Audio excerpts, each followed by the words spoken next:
Bismillah, Assalamualaikum warahmatullahi wabarakatuh. Pada kesempatan kali ini kita akan berbicara tentang ilmu tafsir. Kita akan meneropong, memahami konsep ilmu tafsir. Di kesempatan ini kita akan bahas tentang ilmu tafsir dan ulumul Quran. Kemudian kita akan mencoba mengintegrasikannya dengan keilmuan baru, mungkin dengan hermeneutika dan seterusnya.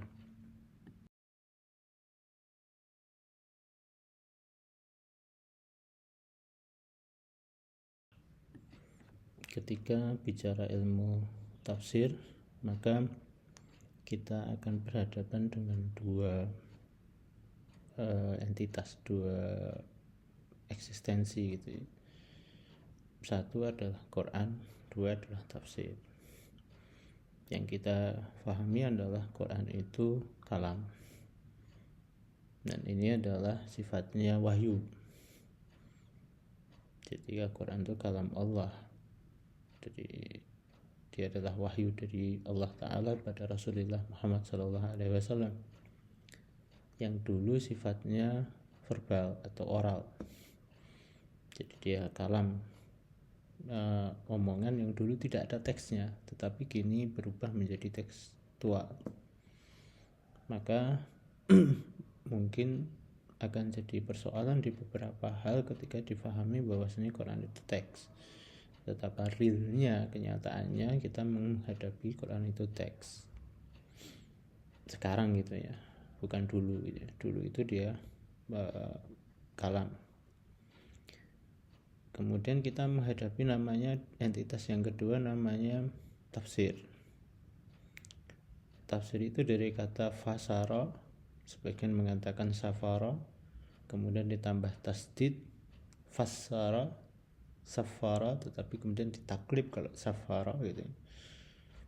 Fassara itu artinya menjelaskan. Tentu bukan menjelaskan Quran. Kalau menjelaskan Quran kan bisa menjelaskan bacaan, menjelaskan huruf gitu ya. Itu yang tidak selalu terkait dengan makna. Tidak selalu kita sebut tafsir. Tetapi yang disebut tafsir adalah yang menjelaskan makna Quran. Tafsir adalah menjelaskan pesan atau makna Quran. Jadi kita memahami bahwasanya tafsir itu sifatnya nanti akali. Jadi dia akal. Ketika kita sudah mencoba memaknai Quran, maka akal itu sudah mulai bermain. Itu dominannya begitu.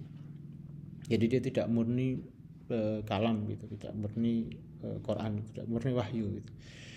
Nah, tafsir ini ketika menjelaskan makna Quran, maka makna itu dapat dibagi dalam dua level. Makna bahasa atau sering disebut sebagai meaning, dan level realita atau significance. Yang level bahasa, meaning, makna itu yang kita sering disebut sebagai makna gitu. Tetapi kemudian level realita itu adalah signifikan. Saya contohkan misalkan apa itu, kita bayangkan sepatu ya, sepatu itu teksnya, sepatu itu kalamnya. Apa itu sepatu? Kita sering memahami di dalam kamus itu alas kaki. Benar, sepatu itu alas kaki, tapi itu kan level bahasa, meaningnya. Tetapi ketika kemudian seseorang ngangkat benda yang wujudnya sandal, itu juga alas kaki, maka tidak salah kalau diangkat itu memang alas kaki, tetapi bukan itu yang dimaksudkan. Jadi level maknanya sandal, bukan sepatu. Oke, jadi kita harus memahami. Jadi yang meaning tadi alas kaki tidak salah. Kemudian kita juga memahami sandal atau sepatu itu makna yang lain. Nah, di sini kita nanti akan berbenturan antara apakah itu tafsir itu mencakup dua-duanya, ataukah tafsir hanya meaning saja, ataukah kalau tafsir hanya meaning saja maka untuk signifikan apa? Nah, sebagian orang mengatakan signifikan itu dikaji dalam takwil.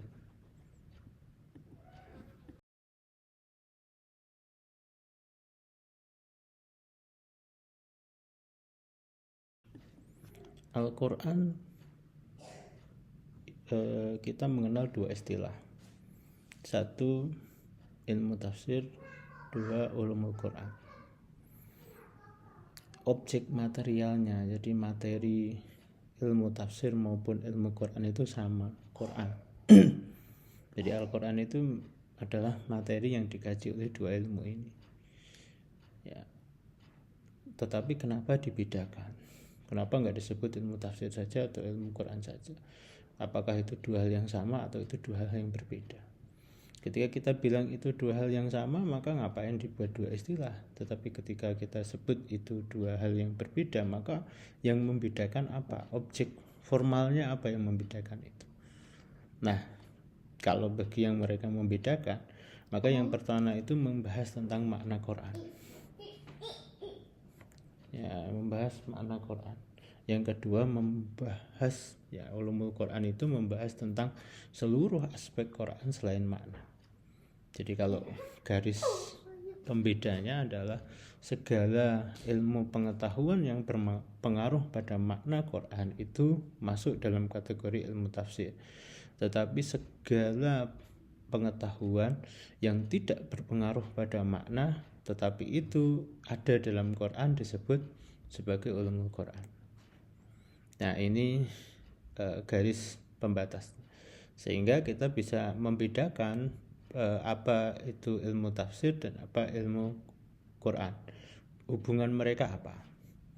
Nah, hubungan yang terbentuk adalah hubungan relasi umum khusus. Yang umum itu adalah ulumul Quran, yang khusus itu ilmu tafsir. Artinya ilmu tafsir adalah bagian dari ulumul Quran. Sedangkan ulumul Quran itu bukanlah ilmu tafsir.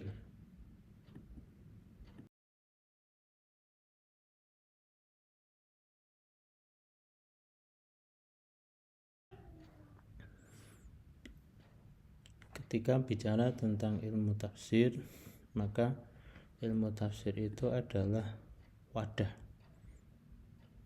bagi perangkat, bagi metode, bagi tool penafsiran. Kemudian dia juga sekaligus wadah produk penafsiran tadi. Jadi produk dari pemahaman tentang kalam teks Quran. Jadi pemahaman bukan teks, jadi makna, ya, understanding dari Quran itu sendiri. Nah, ilmu tafsir dapat dibedakan menjadi,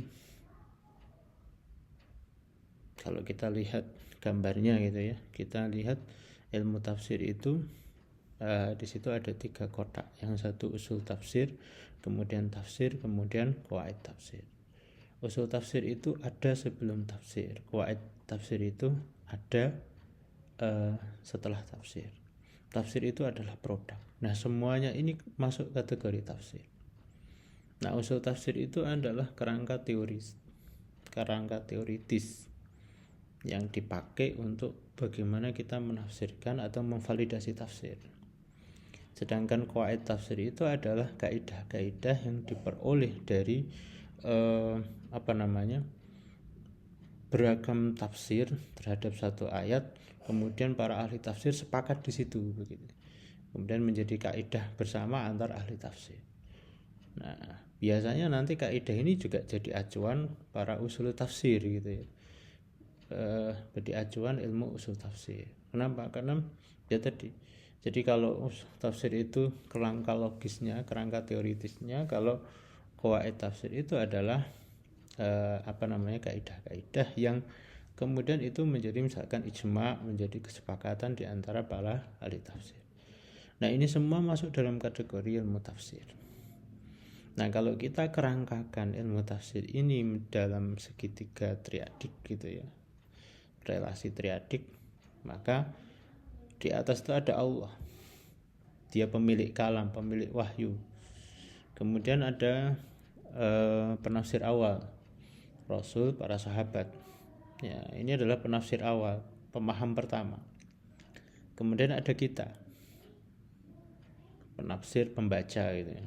Jadi pembaca sekarang, pembaca hari ini itu kita. Nah,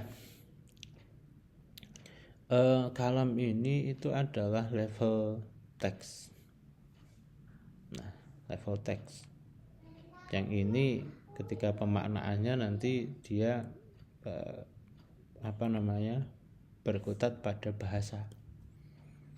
Jadi bahasanya seperti apa? Kan tidak mungkin ada bahasa Arab kemudian kita mau tafsiri pakai bahasa Indonesia atau Jawa, itu kan nggak logis itu ya.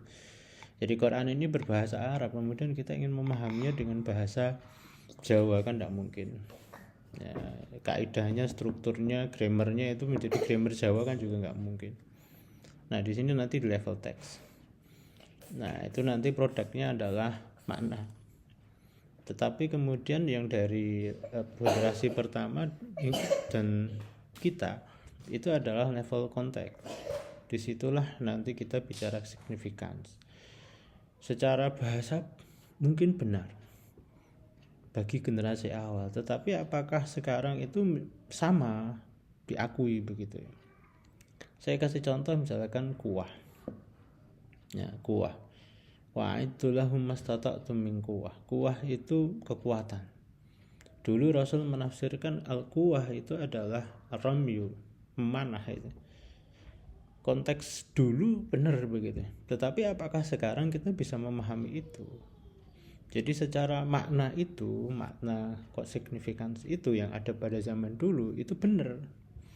Tetapi apakah sekarang begitu juga? Oke, itu contoh di kata ya. Contoh yang lain adalah ar-rijalu qawwamuna 'alan nisa, laki-laki pengayom perempuan. Nah itu konteks dulu, pemimpin dulunya begitu. Apakah sekarang begitu? Struktur itu apakah masih berlaku benar begitu gitu dulu sampai sekarang? Nah perbedaan signifikans ini, perbedaan level konteks ini menghasilkan signifikan. Jadi yang berubah itu bukan maknanya, qawamnya tetap sama, tetapi signifikannya bagaimana dia bisa diterapkan itu seperti apa. Nah di sini nanti segitiga ini sebenarnya ada kaitannya dengan hermeneutik. Sebagian orang menerima hermeneutik, sebagian yang lain menolak. Persoalan hermeneutik adalah pada penggunaan perangkat non tafsiri. Artinya apa? Ketika menafsirkan Quran, maka mereka menggunakan ilmu-ilmu, perangkat-perangkat dari luar ilmu tafsir, sehingga mereka melahirkan beragam pembacaan terhadap Quran. Nah, ya ini memang persoalan. Jadi beragam itu kemudian validitasnya mana? Terutama nanti yang kita bersorak pada bayaniatnya, semuanya harus ada teks, ada riwayatnya gitu ya. Itu jadi persoalan. Mana agama ini bukan logis saja gitu, bukan rasionalitas saja gitu. Oke, meski mungkin dikompromikan dengan diskursus makna dan non makna. Artinya kita mengenal ada makna, kemudian kita mengenal ada signifikan. Jadi secara makna itu harus difahami dengan kerangka tafsir, oke. Tetapi non makna ini artinya di level takwil, nah kita akan berbicara. Jadi makna itu dibagi menjadi dua tadi. Jadi makna dan signifikan. Kemudian teks dan konteks. Jadi hermeneutika itu hanya membahas konteksnya, tapi teksnya, makna bahasanya itu menjadi makna tafsir. Jadi kita pakai kerangka bahasa Arabnya oke lah, tetapi kemudian kan itu ada konteks. Nah konteks ini yang barangkali nanti itu bisa kita masuk di situ, bahwasanya apapun jenis perangkat ilmu pengetahuan apapun yang dia bisa membahas tentang konteks, maka itu kita terima. Meskipun itu ilmu bahasa yang bagus sekali, tetapi kemudian dia berjauhan tidak sesuai tabiat bahasa Arab, ya tidak kita pakai. Nah kira-kira seperti itu. Nah kata mungkin komprominya yang bisa kita lakukan. Jadi terima kasih. kita tutup. Assalamualaikum warahmatullahi wabarakatuh.